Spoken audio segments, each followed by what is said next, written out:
month away from an inspiring event, TEDxDetroit returns to downtown. The one-day event celebrates creativity while entertaining people with new ideas with entrepreneurs, entertainers, and others on stage. It's the 14th year of the day-long conference to be held October 26th at the Music Hall Center for the Performing Arts. Each speaker getting about 18 minutes to share their ideas. Some of them will get 7 and hopefully inspire others to stretch the boundaries of what's possible. TED as an event is all about cross-pollination.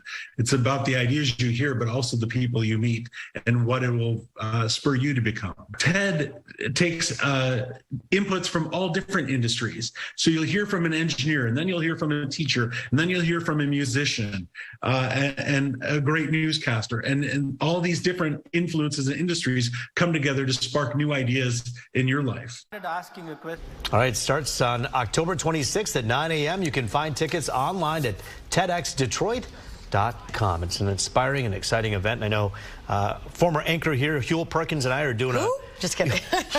the legend, the man. Of course, you two are teaming up. We're teaming up. We're going to do a TED Talk on mentorship, and there's a lot of other great speakers that are there. It's just a really fun event every year. No, it really does showcase a lot of different people from different genre. I mean, expertise. Absolutely, and industries, and you learn a lot wonderful things that one day. Yeah, great.